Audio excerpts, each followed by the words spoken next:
Hey everyone, Zeddy here again today with a brand new video, and at the beginning of the month, I like to go over my tier list of what the better or best decks are in the meta for both Standard and Wild, but I thought I'd give it a little bit more of a name. Normally we just do Hearthstone tier list, and we already do like tier list videos, all that stuff. So from now on, we're going to call it the Hearthstone Meta Report, and this will be the Standard Edition. It'll work just like we've always done. We'll have 3 different tiers, Tier 1, 2, and 3, and have 3 decks in each, basically going over the 9 best decks, or at least that I feel are the best decks in Standard and Wild. And yeah, Tier 1 are like the best of the best decks. You just can't go wrong playing them.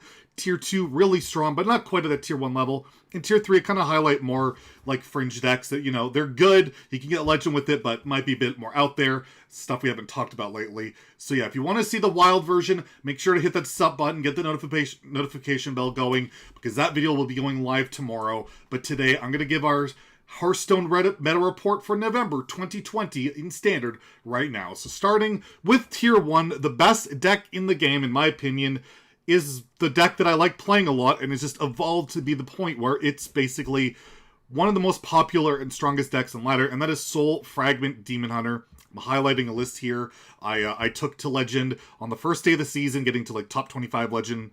People have gotten rank 1 Legend with Demon Hunter, and this is like the double Pinflinger, double Consume Magic list, but honestly, it doesn't really matter if you're running Pinflingers, Consume Magics, Battle Fiends, Glaybound Adepts, whatever you like out of like those cards, just run them. It's fine.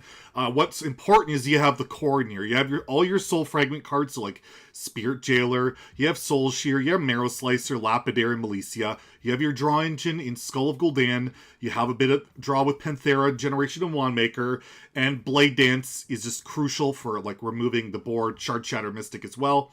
All that stuff's pretty core. The deck is pretty much set. And yeah, this is just going to be the best Demon Hunter deck going until the next expansion comes out. Next in Tier 1 is Librum Paladin. This deck has really moved up the ranks. I think we listed like Tier 3, maybe Tier 2 last month, but it's up to Tier 1, and that's mainly because of the Mage nerfs that happened. Mage was a big hard counter to Librum Paladin, and yeah, Mage is on this tier list. It's just not quite as good. It's not Tier 1 anymore. The Evocation and the Prime nerfs in particular, you know, slowed it down. So it's still a really good deck, but not quite this level, and as a result, it's not as popular, and that makes Librum Paladin a lot better. So you have your Brooms, you have your Librums, you got the Pinflinger, Hey Loser, all that stuff going. You know, it's just a really solid deck. You can make big taunts with heal. Just an insane amount of damage you can do over a lot of turns with the Pinflingers and your Librum Wisdom. And of course, you have like Liadrin for an insane reload and value. First Day of School is incredible on turn 1. Hit of a Doll to get some buffs. But yeah, this is not pure Paladin. The pure list, I definitely don't think it's as strong as the Librum list. You just get more flexibility with giving your minions rush, getting all the damage with the Pinflingers, and it just crushes Demon Hunter. Like, this is a deck that does very well against Soul Fragment Demon Hunter. So if you're looking for a deck that's really good and can beat up on Demon Hunter, they're annoying you, well, Librum Paladin is the way to go. And the last Tier 1 deck I'm going to list is Control Priest. Yes, Control Priest has made a bit of a comeback as well. I use the word control a little bit loosely. People, I don't really know what else to call this. It's more like Value Priest, honestly. There's not really that much of a control shell. Like, your removal is like limited to like Wild Pyro and Soul Mirror shenanigans, and you can steal stuff with Cabal Shadow Priest, Cabal Acolyte, and Wave of Apathy, but basically you're just generating a lot of 1-mana spells. So you have Wandmaker, you have Cobalt Spellkin, which generate 1-mana spells, and Raise Dead, which can bring these minions back, and the 1-mana spells can be incredibly powerful. You have like Renew and Draconic Studies in particular, that not only generating spells, but you're generating healing value minions that can do generate other stuff. Like, I've seen people get Draconic Studies into Cobalt Spellkin, and that Cobalt Spellkin gives them Draconic Studies, which gives them Cobalt Spellkin, and it's insane. And yeah, the 1-mana spells and Priest just generate removal, healing, so much stuff that it's basically just infinite value at a lot of the time. So yeah, Control Priest does pretty well. It struggles a little bit against Demon Hunter, but it does very well against Paladin, which, as I mentioned, is very popular. So it's like these 3 decks are all like fighting it out with each other. And it does a pretty good job at that. It can beat up on some aggressive decks as well, because Wild Pyro in Apotheosis is like a board clear that also heals. So the deck does some good stuff. It vomits a lot of value, and I hate Priest, but I have to recommend it. I'm sorry. Now, next we have the Tier 2 deck, starting off with Bomb Warrior. Not much has really changed with Bomb Warrior. It's Bomb Warrior. You equip Wrench Caliber, you remove every minion your opponent plays, you go face, you gain a little bit of armor with like Shield Block, Evil Quartermaster, Sword and Board, and then you have your late game Bomb and Blastmaster Boom and Galakrond just to up the ante in your hero power dealing damage, and can give yourself maybe a bit more damage and healing with Kronks or a taunt. And yeah, it's Bomb Warrior. It's been like this for a very long time. Just equip that weapon, upgrade it, draw through your deck, kill your opponent with bombs, all that stuff. Does pretty well. It's like 50-50-ish against Demon Hunter. Doesn't do particularly well against Paladin, and it just crushes Priest, so it can do very well against a lot of the top decks. Next on the Tier 2 list is Highlander Face Hunter. It's not like the old Highlander Hunter last expansion where you went all dragons and you had like Dragon Queen, sometimes you had Nagrin Slam, you had a lot of late game. This one is all aggressive. You can see the curve here. Basically stops at 3. You have 3 cards over 4 mana. You have Dragon's Bane, because it goes face for 5 a lot of the time. You have Lore Keeper Polkout, which basically means you draw Dino Tamer into Dragonbane.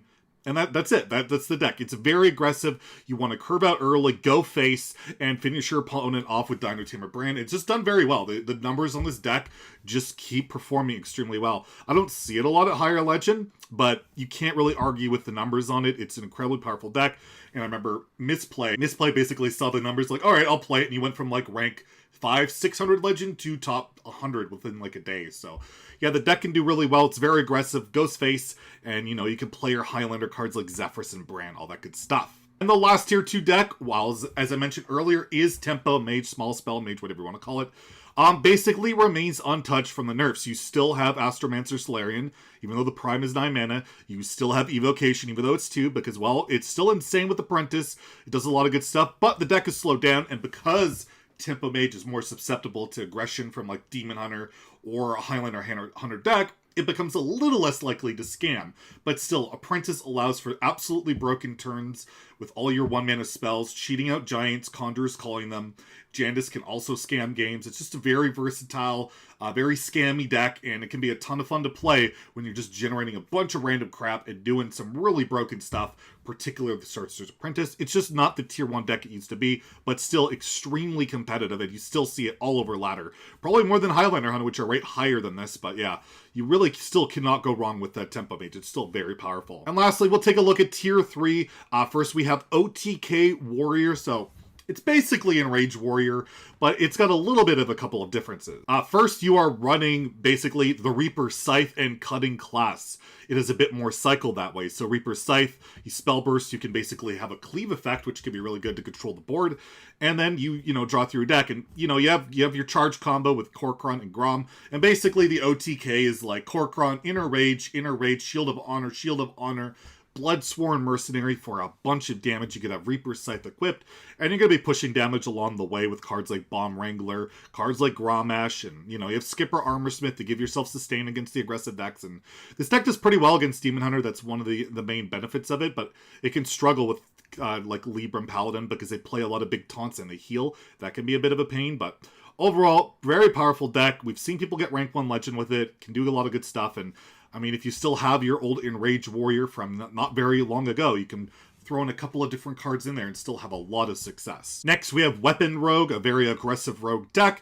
We've highlighted this one before, but recently, Jay Alexander got rank 1 or top 3 legend with it, and yeah, it's built around your weapons. You have Self-Sharpening Sword, you have Hook Scimitar to give yourself a little bit of flexibility, you have the Stealth Package to give yourself some draw with Worgen Infiltrator, Spy Mistress, and Grey Sarge. You have Cutting class, of course, and Secret Passage. The deck is a lot of draw, and then yeah, once you buff up your weapon, you can slam down a Steel Dancer, get a gigantic minion, you can cheat out Dread Corsairs, and of course you have Jandice in there to scam.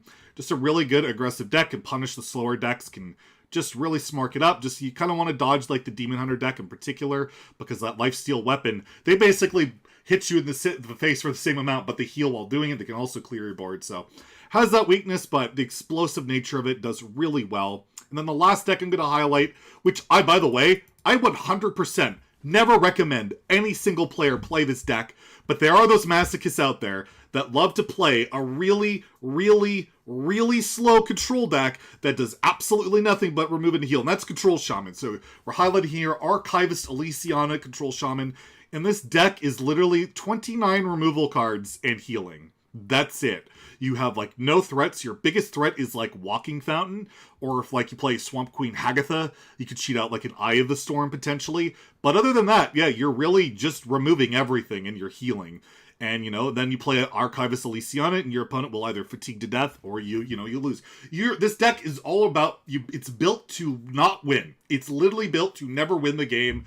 It's built to just not lose. So it does really well against aggro demon or sorry, not aggro. Well, it does well against aggro demon hunter, but Soul Fragment Demon Hunter, because you just remove everything they play and then you heal. And you just out heal them, and then they eventually lose because they can't win. That's basically it. Like Bomb Warrior, you can remove their stuff and then you just out heal them, and then they lose, but you don't really win, right? And then you run into a priest that has infinite value, and you concede on turn 1 because you can't beat it. So basically, this deck's weakness is any deck that has a legitimate win condition that isn't built around damage output. But most of those decks aren't that prevalent on ladder. Like, there's a lot of aggro, there's a lot of Demon Hunter, you know, there's a lot of stuff that you just want to remove and heal, and you'll eventually win. So if you're into those really grindy, slow control games where you just remove and heal, this deck is for you. Other than that, stay away. Even for me, this is way too grindy, way too boring, and way too dependent on my opponent to not like randomly generate a bunch of stuff. So there you have it. That is this month's meta report. Make sure to tune in tomorrow for the wild version. If you enjoyed the video, please like and subscribe. Have a great day. Stay salty, my friends.